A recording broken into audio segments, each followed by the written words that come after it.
Well, guys, welcome back to another video. We're shooting in the shop here today. Got a little '07 Ford Escape. Had an issue with stalling when you would start or stop at a stoplight or a stop sign, and that would only happen when the engine was warmed up. So we pulled the motor out of this thing. We found the torque converter to be bad, verified by a transmission shop that cut it open and found some issues inside it. They are rebuilding that currently, and we're going to have that back here shortly. We'll get it back together. So today, a little fun project I got going on here.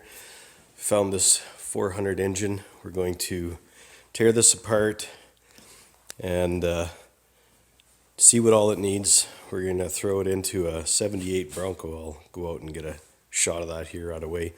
We want to know what all this thing needs to freshen it up, probably put a cam in it and maybe some higher compression ratio pistons to snap her up a little bit. So it's minus 30 here today in Saskatchewan. Really cold, don't want to be doing too much outside. So good day to tinker on the Bronco project engine. There's a few trucks here that need some work yet that we're got on the slate, but this is the Bronco here that I was telling you about. This thing runs and everything, but it burns a whole bunch of oil, and I just didn't want to tear it down and have it all apart and be building an engine while I can't still drive it. So we'll get this other engine ready to go, and then we can just swap it on a weekend. The 400, it came out of a 77 Mercury Grand Marquis, I believe it was supposed to be a good running engine, but transmission was missing out of the car already, and this thing was in line to be scrapped and crushed. And the guy called me and said, "Hey, I found you a motor." So I jumped at the opportunity to go and grab this thing. A lot of the stuff on this we're not going to keep. The Bronco already has headers and new exhaust put on it, a rebuilt carburetor, a bunch of stuff, new water pump and all of that stuff was already there. So we're not going to be keeping a bunch of this stuff. We'll strip it off and get rid of it, keep the distributor around for spare. But just about everything off of this is going to get chucked. The one reason I wanted to find another engine is the intake is cracked on my other one, so I'll be saving this intake and cleaning it up for use on this motor as well. So we'll get started here, start stripping it down and see what she looks like inside. So you're going to want to use a harmonic balancer puller like that. Nice little set from Mac Tools. Pull that off. This one is no good. You can see the rubber is all cracked and even missing it in spots here. So this is not doing its job anymore, and it is going to the trash. Okay, well, we got a few things stripped off here. Got the water pump off. Bolts are all out of the front cover, but I don't like to take that front cover off until I take the oil pan off. And that's just for the simple fact that there's a lip inside of there, and I don't want to warp that plate at all by trying to sneak it out from the oil pan if I don't have to. Now, if I was doing this in the vehicle and I was replacing or resealing the front cover and replacing the water pump or timing gears, I would sneak it out of there, but I don't have to now, so I'm going to leave it there.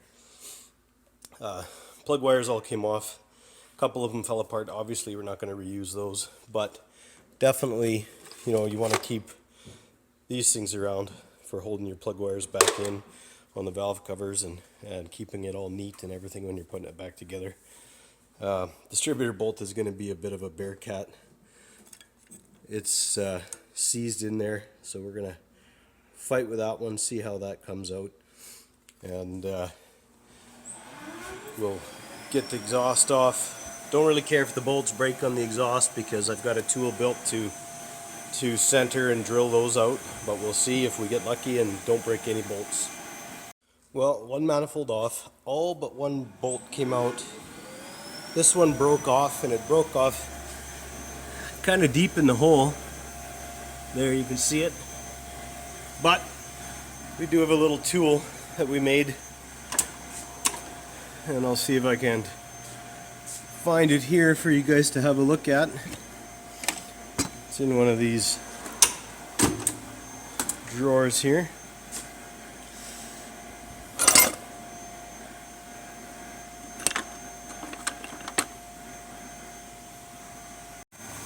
Okay, this is the tool that I made up for drilling out exhaust studs that break off. Basically, you can take and bolt it on anywhere to an existing one, and this is, you line this up over top of the hole, and you can move this around with the slot, and then you're set up to perfectly drill out the center of that stud, and then run a tap in there to clean out the threads, and you're all set up. On that engine that's in the Bronco, I had to do that to a few of them because I broke a bunch of studs when we were putting on headers, and that thing worked perfectly. So we'll use that again on the head once it's off the engine, and we'll show you that in the video how it works. And of course, we've got the little helpers that just have to be around wherever you are playing with whatever happens to fall on the floor. Crazy little guy this one is. Lucky with the second one, no bolts broke on the second one, and if you guys are having trouble with exhaust bolts breaking, I would recommend using an impact instead of just a socket and a ratchet. That snap that they get from the impact, I think, really helps break them loose before they decide to twist off. They take so much heat from the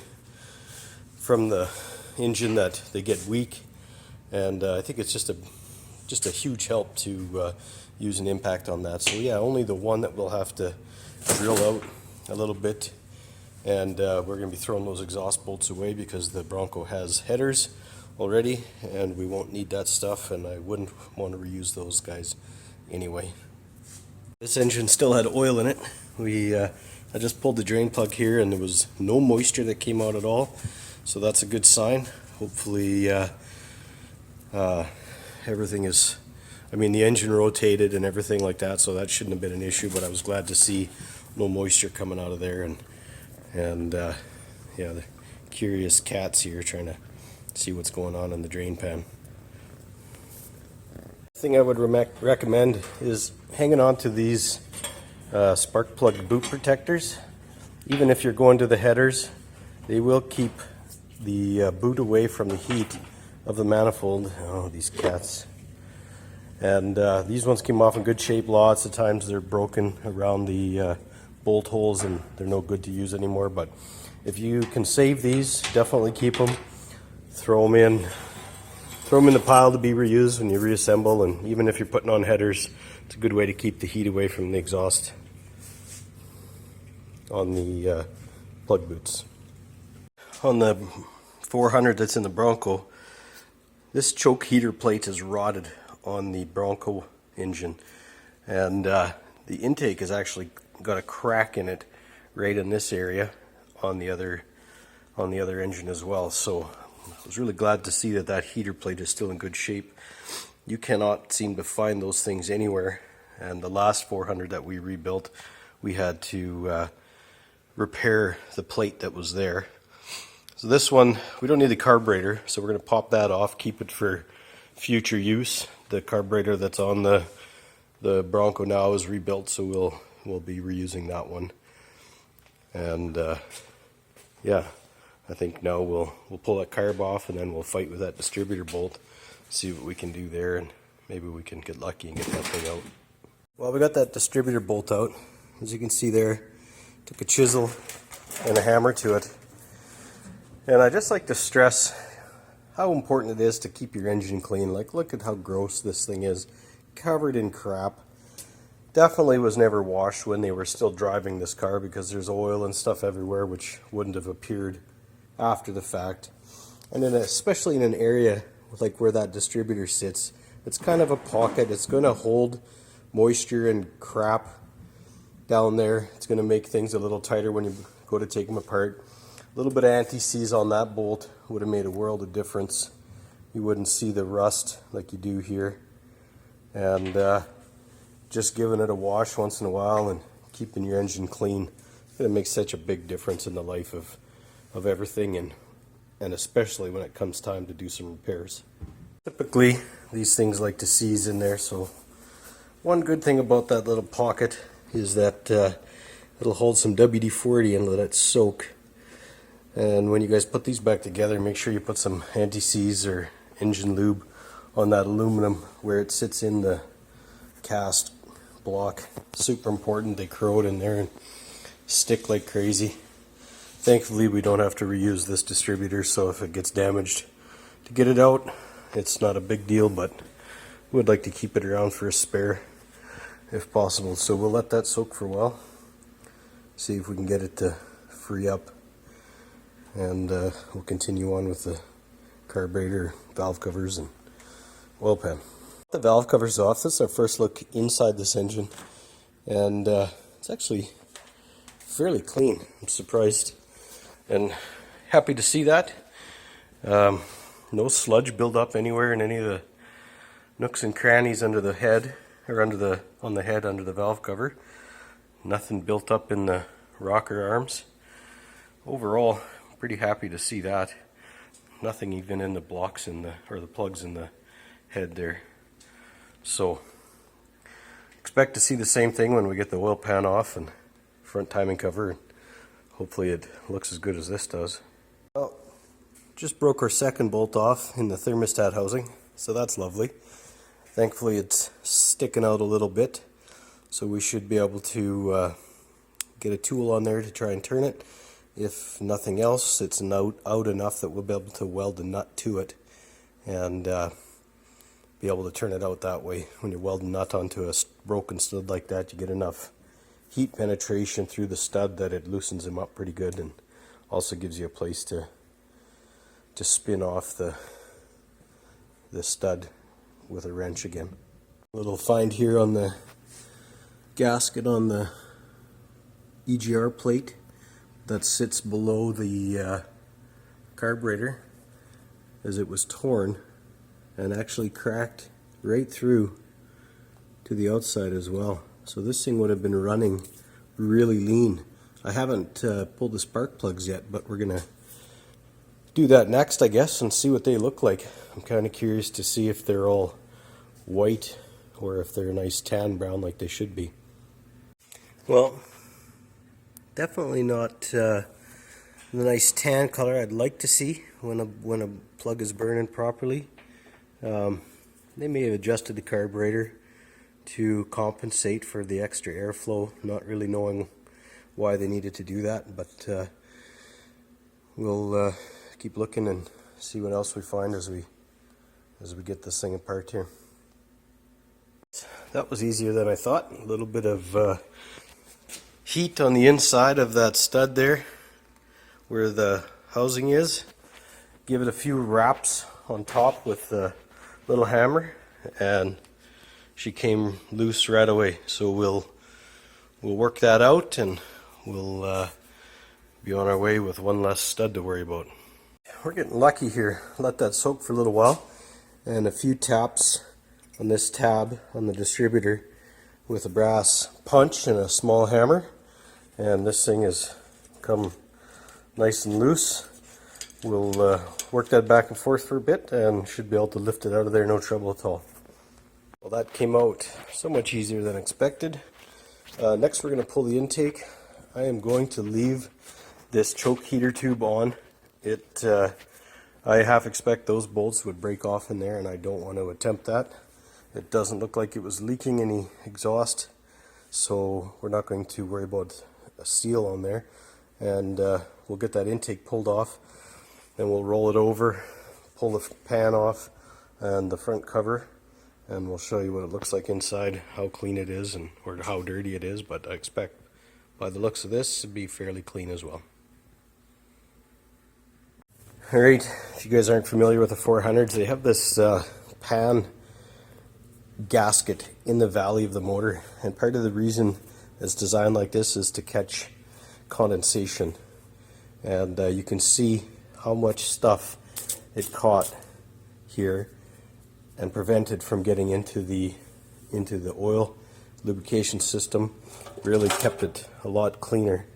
And there again, if you have a look at the valley of that engine, how clean that is. No sludge buildup or nothing. A little bit of crap from when I popped the gasket off, but really, really nice shape. And we're expecting to see the same thing in the bottom end. What about these intake pan gaskets as well? They don't come with your engine gasket set. So when you're ordering parts for these 400s, don't forget to order the intake gasket separately. Here's the inside of the oil pan. Little bit of sludge on the bottom of that pan, which is, fairly typical for how long this thing has been sitting. But inside, really seeing what I'd like to see. It's nice and clean. No sludge buildup on anything. We'll get that oil pump cleaned off or taken off there, and like just how clean this is really makes me happy. Anyway, we'll get the pump off and pull the heads off. Get the pistons and crank out and inspect the cylinder walls. She looks pretty good though. That front cover off, and again down where the oil pan sits, you can just see how clean it is. Really happy to see that. It does have kind of a cheap timing set on it. I hate these gears that have the plastic teeth. They just don't last the same as I'd like them to. And you can see the timing chain has got a lot of slack in it. A lot of that'll be just from wear in those teeth alone. We'll be putting a good steel set on there for sure. Well, we got the rocker arms and push rods off. We're going to just pop a lifter out, see how easily they slide out here. Like to just use a magnet when I do this if possible to get it to come. And that looks like it's going to come out. Now, being that this engine sat for so long, we're going to be replacing these regardless, but you can see there's no wear at all here from where it's riding on the cam. Very little marks in the bore where it slides up and down. Overall, pretty decent shape, but I don't like to put an engine back together with used ones if we don't have to. And so we'll be ordering those along with the rebuild kit. Well guys, heads are off. Like to see that coloring on the valves. I don't really see any gasket issues with the heads, but this is why you just don't stick a used motor into a vehicle without going through it first. These cylinders are good. This one's got some rust in it, if you can make that out in the camera. And that would have just been a ring buster for sure. She would have been burning oil in no time, just like the one that's in there now. So this is why you don't just stick a used engine in. Get the pistons all out. Overall, in pretty decent shape. Very, very little wear on the bearings. Get that over here in the light. They're actually in nice shape. Hard to kind of tell, but the last 400 that we did, bearings were already down to brass. And actually in the Bronco, when we got it, we did a bearing roll in and they wore right out and had dropped the oil pressure. So if this engine didn't have rust in the cylinder, it probably would have been a good runner. Crank spins nice and free. Like to see that. So we'll check the end play. I don't think the thrust bearing looks good, so we'll check the end play. We'll pull the main caps off and have a look at the main bearings. Even the cam bearings, from what a guy can see there, not a lot of wear on them. There can't be a bunch of miles on this engine. Really glad we found this one and got it for a decent price. So 400s seem to be harder and harder to find in this area. So I was pretty happy to get this guy and get her freshened up for the old Bronco. Here's the main bearing cap, and if you can see a little bit of odd wear there, and just starting to see a bit of brass color in a couple spots, but other than a little bit of pitting, probably from moisture in the oil. It's in really nice shape. The journals are in excellent shape too. We'll clean those up with a little bit of probably 600 grit sandpaper with the flat shoelace method. If you guys have ever seen that done, there's a few videos online of that. Works really great. And then a little bit of metal polish actually, and you'll get a mirror finish on those. Save you a bunch of money when your crank's in good shape and it doesn't need to be ground. You can be polishing it on your own. Well, crank shaft is out. There's a thrust bearing. You can see that one's definitely down to brass in the center. So once again, I'm glad we're pulling this thing out, going through it before we stick it in, just hoping it's a good engine. Not a fan of doing that. That one also down to a little bit of brass, but the rest of these main bearings are looking pretty fine. So should be a really good core engine to build up, and maybe we'll do a few mods to it, seeing as we don't have to spend a bunch of money machining, and see what we can find for a camshaft and maybe some higher compression pistons. We'll pull these valves out on another day, check all that stuff, see if we can lap them ourselves or if we have to get the heads done up at a machine shop. But anyway guys, thanks for watching. If you're not too sure about pulling your own motor apart, just remember, if I can do it, you can too.